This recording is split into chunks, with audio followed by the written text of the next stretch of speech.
بسم اللہ الرحمن الرحیم۔ عید میلاد کیوں اور کیسے کے عنوان سے آج حاضر خدمت ہیں۔ مسلسل ہم یہ عرض کر رہے ہیں کہ ماہ ربیع الاول حقیقت میں پیغمبر اکرم صلی اللہ علیہ وآلہ وسلم کی آمد کا مہینہ ہے، اور ہم جتنی بھی خوشیاں منائیں کم ہیں، لیکن افسوس یہ ہے کہ ربیع الاول کا چاند طلوع ہوتا ہے تو بہت سارے افراد محبت پیغمبر اکرم صلی اللہ علیہ وآلہ وسلم میں جشن منانے کی تیاری کرتے ہیں، اور بہت سارے افراد فتووں کی تیاری کرتے ہیں۔ عزیزان، عید میلاد کیوں، اس حوالے سے بس 2 پوائنٹ عرض کرنا چاہتا ہوں۔ اللہ سبحانہ وتعالیٰ نے قرآن مجید میں ارشاد فرمایا، جب پیغمبر اکرم صلی اللہ علیہ وآلہ وسلم کی بات ہوتی ہے تو اللہ نے آپ پر احسان کیا ہے۔ لقد من اللہ، آپ سورہ آل عمران کی آیت نمبر 164 کی تلاوت کیجئے تو وہاں ارشاد پروردگار ہوتا ہے، لقد من اللہ علی المؤمنین اذ بعث فیہم رسولا من انفسہم یتلو علیہم آیاتہ ویزکیہم ویعلمہم الکتاب والحکمہ وإن كانوا من قبل لفی ضلال مبین۔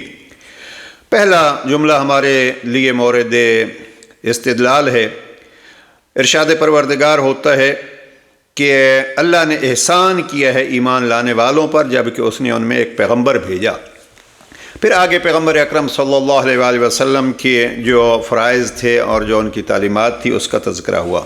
تو یہ احسان پروردگار کا شکریہ ادا کرنے کو عید میلاد کہتے ہیں۔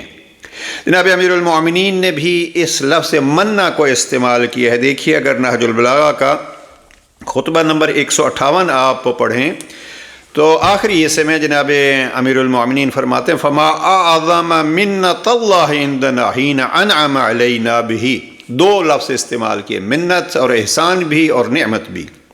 یہ اللہ کا ہم پر کتنا بڑا احسان ہے کہ اس نے ہمیں ایک ایسے پیشرو پیشوا جیسی نعمت عظمیٰ بخشی کہ جن کی ہم پیروی کرتے ہیں اور قدم بقدم چلتے ہیں۔ اب یہ احسان پروردگار، اس احسان کے شکریہ کے طور پر ہم عید میلاد النبی مناتے ہیں۔ اور یہ لفظ عید قرآن مجید میں کل 1 دفعہ آیا ہے۔ اس ایک لفظ کو اگر آپ دیکھیے کہ قرآن مجید میں لفظ عید کس کے لیے آیا ہے تو انسان کو تعجب ہوتا ہے کہ یہ فتوے کیسے لگتے ہیں اور یہ لوگ اختلاف کیسے بناتے ہیں۔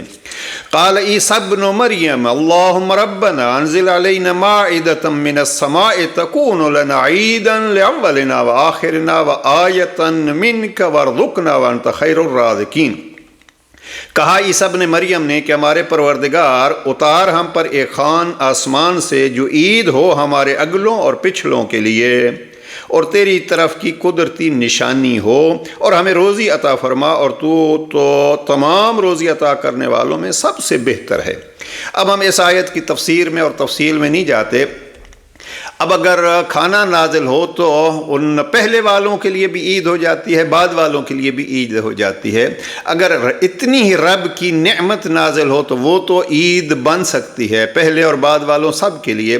اور اگر مصطفیٰ جیسی ذات کی آمد ہو، میں اکثر دیکھتا ہوں وہی حضرات جو فتاویٰ جاری کرتے ہیں اور رب اس کو بدعت کہتے ہیں، افسوس یہ ہوتا ہے کہ ان کا اپنا بنایا ہوا ایک چھوٹا سا مدرسہ جب اس کو 25 سال 50 سال 100 سال ہوتے ہیں تو کبھی سلور جوبلی اور کبھی گولڈن جوبلی اور کبھی فلاں جوبلی، وہ جوبلی مناتے ہوئے تو ان کو بڑی خوشی ہوتی ہے کہ ہم نے دین الہی کی خدمت کے لیے ایک ادارہ قائم کیا تھا۔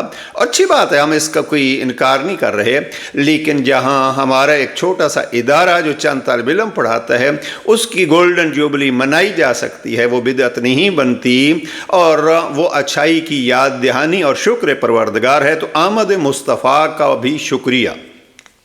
دوسری چیز جو بڑی اللہ سبحانہ وتعالیٰ نے عظمت کے طور پر بیان کی ہے وہ ہے، اللہ سبحانہ وتعالیٰ فرماتا ہے کہ ہم نے اس ذات گرامی کے ذریعے سے، آپ دشمن تھے اور آپ کو بھائی بھائی بنایا۔ وَاذْكُرُوا نِعْمَةَ اللَّهِ عَلَيْكُمْ إِذْ كُنْتُمْ أَعْدَاءً فَأَلَّفَ بَيْنَ قُلُوبِكُمْ فَأَصْبَحْتُمْ بِنِعْمَتِهِ إِخْوَانًا۔ یاد کرو اس وقت کو کہ جب آپ ایک دوسرے کے دشمن تھے تو اللہ نے تمہارے دلوں میں الفت پیدا کی، تو اس کے فضل و کرم سے تم بھائی بھائی ہو گئے ہو۔ اب یہاں الف بین قلوبکم، اس پوائنٹ کو اگر نہج البلاغہ میں دیکھیے تو جناب امیر المومنین نے 2 جگہ پہ اس پوائنٹ کو ارشاد فرمایا ہے۔ ایک جگہ پہ فرماتے ہیں کہ یہ خطبہ نمبر 94، وہاں اگر آپ دیکھیے تو جناب پیغمبر اکرم کی عظمت کو بیان کیا اور فرمایا وَأَلَّفَ بِهِ إِخْوَانًا، اور اللہ سبحانہ وتعالیٰ نے پیغمبر اکرم کے ذریعے بھائیوں میں الفت پیدا کی، اور جو کفر میں اکٹھے تھے انہیں علیحدہ علیحدہ کر دیا۔ یہاں لفظ الفا استعمال کیا ہے جناب امیر المومنین نے۔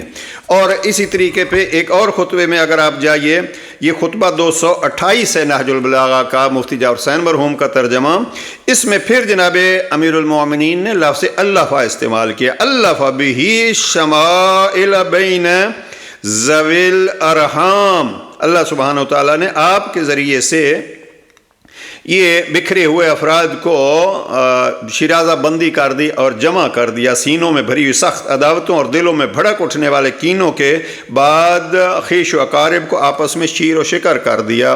اب یہ ہے جناب امیر علیہ السلام کا اس حوالے سے یہ بھی ایک نعمت ہے۔ تو ایک نعمت ہو گئی اس اعتبار سے کہ پیغمبر آئے، اور پیغمبر کے آمد کا ایک بڑا فلسفہ جو ہے وہ بھائی چارہ۔ تو آپ کوشش کیجئے یہ بھائی چارہ قائم کیجئے ربیع الاول میں کئی دفعہ آج کل کہہ چکا ہوں اور مختلف ویڈیوز میں بھی کہہ چکا ہوں، بڑا خوبصورت طریقہ بنایا ہے آیت اللہ خمینی نے، ہفتہ وحدت مناؤ، یہ شیعہ اور سنی کو جمع کرو، اور پھر شیعہ اور سنی جمع ہو جائیں گے۔ تو اہل سنت میں جو برادران آپس میں اختلاف رکھتے ہیں کہ یہ فلاں نظریے سے تعلق رکھتا ہے اور یہ فلاں، تو اس کو بھی آپ ختم کیجئے۔ 12 ربیع الاول ولادت ہے پیغمبر اکرم کی اہل سنت کے ہاں، 17 کو شیعہ کے ہاں اکثریت، تو اس کو جمع کیسے کیا کہ ہفتہ وحدت منائیے۔ اب کیسے منائیں، اس میں 2 چیزیں میں عرض کرنا چاہتا ہوں۔ نہج البلاغہ میں جناب امیر علیہ السلام نے حکمت نمبر 96 میں ارشاد فرمایا ہے کہ ان اول الناس بالانبیاء اعلمهم بما جاءوا به، انبیاء سے زیادہ قرب و خصوصیت ان لوگوں کو حاصل ہوتی ہے جو ان نبیوں پر لائی ہوئی چیزوں کا زیادہ علم رکھتے ہیں۔ یہ نہج البلاغہ کا تیسرا حصہ حکمت 96 ہے، یعنی کوشش کیجئے کہ جو پیغمبر اکرم لے کے آئے ہیں اس کو جانیے۔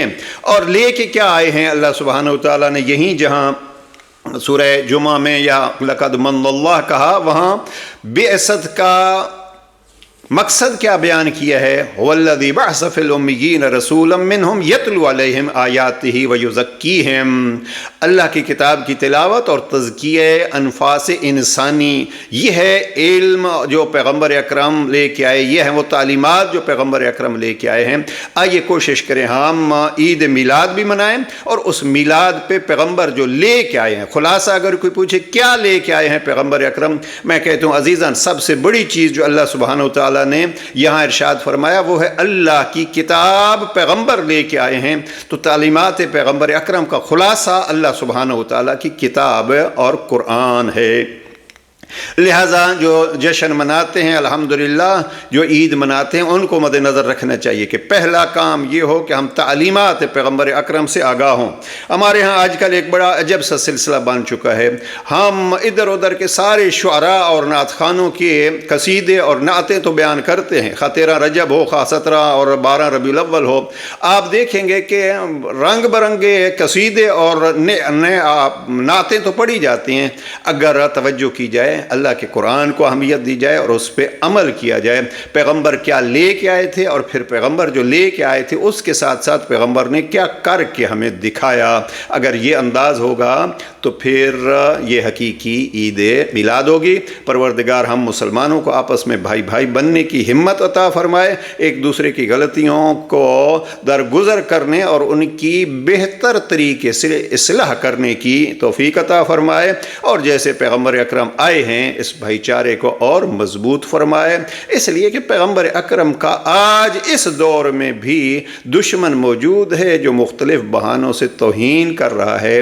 ہم توہین نہ کریں بلکہ ہم تعظیم یہ ہے کہ اللہ کا شکر ادا کریں، جیسے جناب امیر المومنین کا ایک بڑا فرمان ہے جناب امیر علیہ السلام فرماتے ہیں کہ حمد ہے اس ذات کی جس نے اتنا بڑا قائد اور اتنا بڑا امام دیا، تو امام کے شکریہ کا یہ ہوتا ہے کہ اس کے پیچھے پیچھے چلیں۔ پروردگار ہمیں خوشیاں نصیب فرمائے۔ والسلام علیکم ورحمۃ اللہ۔